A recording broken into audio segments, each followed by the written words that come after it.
আসসালামু আলাইকুম। ওয়ালাইকুম সালাম। এটা কোন দেশের পতাকা চিনেন? ও এটা তো ইন্ডিয়া। ইন্ডিয়া। জি। আচ্ছা, তো ইন্ডিয়াকে আপনি 10 এর মধ্যে কত দিবেন? আরে ভাই এগুলা তো বলতে হয় ইন্ডিয়ার আমার যদি কথা আমি জিরো দিব না, ওরা হলো জালেতি করে আমাদের মোস্তাফিজ আইপিএল এ কিনে ওরা যে একটা বেইমানগিরি করছে ভাই, সারা বিশ্বে তা দেখছে। এগুলা আমাদের মতো মানে কি জঘন্য একটা কাজ করছে, ওদের নিয়ে আর মানে বলা আমার কিচ্ছুই নেই। মানে ইন্ডিয়াকে আপনি 10 এর মধ্যে জিরোও দিবেন না? জিরো দিব না, কারণ এত চুর ভাই, জালিতি করে। কি বলে? হ্যাঁ, আমারে ভাই, যে কথা কোনো কি জায়গা ঠিক? দিলে আমি কইতে পারবো। আইপিএল এ মোস্তাফিজরা কিনে নিয়ে একটা চক্রান্ত করছে। আচ্ছা। কে নিছিল না ভাই, নিয়ে তোরা জালিতি করে লাইছে, দে আর নিবে না কইছা। ইন্ডিয়া কি জানি কইছে বাংলাদেশে একটা মানুষের কে মারছে না কি করছে গেল একটা চক্রান্ত করে ওরে বাদ দিয়ে দিছে।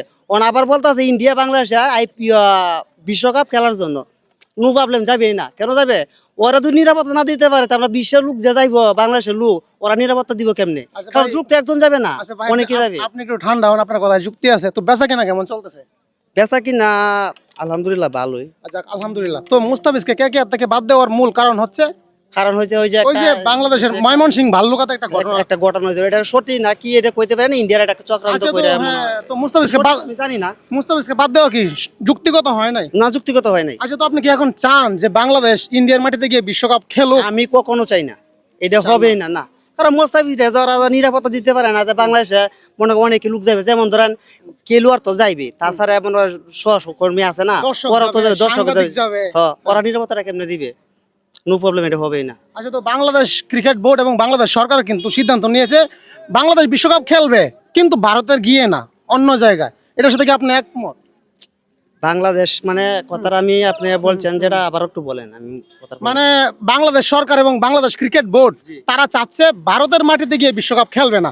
এটার সাথে কি আপনি একমত, নাকি আপনি চান ভারতে গিয়ে বাংলাদেশ বিশ্বকাপে অংশগ্রহণ করবে? এটা কখনো চাই না। বাংলাদেশের লোক ইন্ডিয়া কখনো যাবে না, আমি বলছি যাবে না। কারণ কি এজন্য জানাই, ওরা যে একটা জালিয়াতি করছে এটা বলার বাহিরে ভাই। আচ্ছা, এটা সেটা যাওয়া তো আসলে সম্ভবই বাংলাদেশে না। সবাই জানে। জি, আচ্ছা, তো এই আপনার আসলে ইন্ডিয়ার প্রতি যে এতটা খুবই বলা চলে অবশ্যই বর্তমানে। অবশ্যই। আচ্ছা, তো আপনি কি আগে কি কখনো আগে থেকে এরকম, নাকি এখন না, বর্তমানে? এখন বর্তমানে মোস্তাফিজ আইপিএল থেকে চক্রান্তটা করার পরে দিয়ে এরপর থেকে আমার আপনার মনটা মনে একবারে খুবই কষ্ট। কষ্ট। মানে মনটা ভেঙে গিয়েছে বলা কারণ চলে। হ্যাঁ, আমি মোস্তাফিজ আমি ভালোবাসি তার খেলা। আচ্ছা, এর তো জন্য উনি আমি- কিন্তু একজন ক্রিকেট লাভার বললেই কিন্তু আপডেট নিউজগুলো ওনার কাছে আছে। আচ্ছা ভাই, তো আপনি তো আগে ইন্ডিয়ার খেলা দেখছেন অবশ্যই। অবশ্যই দেখছি। ইন্ডিয়ার যদি দুই একজন ক্রিকেটারের নাম জানতে চাই, বলতে পারবেন? অবশ্যই কিছু বলতে পারবো। আচ্ছা, শুনি। যেমন ধরেন আমি ধোনির খেলা দেখতাম, এমএস ধোনি। জি। ওরে ভাই, হ্যাঁ, তারপর বিরাট কোহলি আছে, বুমরা আছে, সাইফুল আছে, তারপরে সাইফুল কে? রবি সাইফুল শর্মা, সাইফাল কি আর কি সাইকেল, সিরাজ। সিরাজ আছে, তারপর রোহিত শর্মা আছে। রোহিত শর্মা। জি জি, আচ্ছা আচ্ছা, তো ভাই রোহিত শর্মা আপনার পছন্দের ক্রিকেটার ইন্ডিয়ার? এমএস ধোনি। ধোনি। সত্যি মানে দারুণ। কিন্তু আর বাংলাদেশের ফেভারিট ক্রিকেটার আপনার?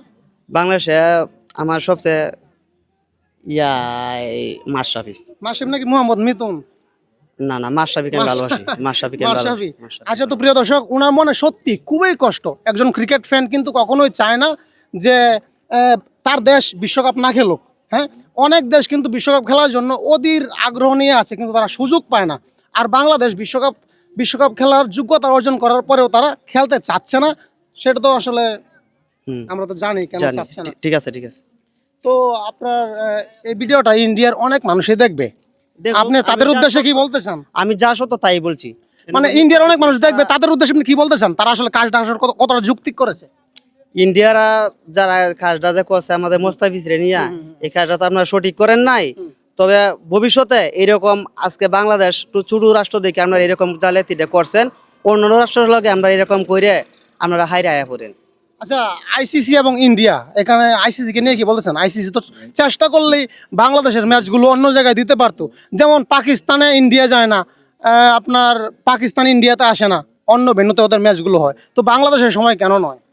বাংলাদেশের সময় কেন নাই বলতে, বাংলাদেশের তো রাষ্ট্রটা কিরকম তো জানো, ইংল্যান্ডের লগে, সাউথ আফ্রিকার লগে, তারপরে পাকিস্তানের লগে, এরকম বিভিন্ন রাষ্ট্র আছে যারা ওদের লগে তো মনে করেন এরা এরকম করে পারবে না বলতে আমাদের ছোট রাষ্ট্র, ওরা আমাদেরকে ছোট মনে করে, এই জন্য আমাদের এরকম। আমরা তো একসময় মনে করতাম ইন্ডিয়া আমরা ভাই ভাই বন্ধু দেশ। ভাই, কারণ আমরা হলাম ছোট ভাই আর হইলো বড় ভাই, আমরা এরকম ভাবতাম। তারপরে এইবার যে মানে এই আইপিএল এরকম করছে, করার পরে দে ভাই, এখন অথচ আমার মনটা একবারে ভেঙে গেছে ভাই। ভেঙে গেছে। আচ্ছা, তো প্রিয় দর্শক, উনি আসলে ওনার কথা উঠে আসতেছে, উনি একটা সময় ইন্ডিয়াকে ভাই ভাবতো হ্যাঁ, যে বড় ভাই এবং ছোট ভাই, ছোট ভাই। কিন্তু এখন কি ভাই ভাবেন না? না কোনো ভাবি না, কারণ ভাই এরা তো আমাদেরকে সরাই দিছে না তো ভাই। একজন ভাই একজন ভাইকে কখন ভুলে যায়, ওদের কষ্ট যখন পায় তখন কিন্তু অবশ্যই যখন মনে মধ্যে এরকম একটা আঘাত লাগে তখন কিন্তু আত্মত্যাগ করে, কারণ একটা কথা আছে কিন্তু মানুষে বলে মা বাপ সাথে তারা ভাই বোন সাথে না, কারণ মা বাপ তো চিরকাল থাকে না, ভাই ভাই থাকে। ভাই বোন তা থেকে ওরা যায়। কিন্তু আমরা এরকমই ভাবতাম, ওনারা মন থেকে আমাদেরকে মানে সেটেল করে দিয়েছে, বাদ করে উড়াইয়া দিয়ে দিছে, দিছে, উড়াইয়া দিছে। এখন ওদের মনে মধ্যে আমাদের একটা ঘৃণা চলে গেছে, আর ওদের দ্বারা তা কোনো সম্ভব হবে না আমাদের দ্বারা। আচ্ছা, তো আসলে সত্যি আমরা আজকে খুবই ব্যথিত, খুবই দুঃখিত যে আমরা বিশ্বকাপে আমরা আসলে আমাদের ক্রিকেটারকে দেখতে পারবো না, আমরা দর্শক হয়ে থাকতে হবে। অবশ্যই। ওকে, ভালো থাকবেন। আল্লাহ হাফেজ।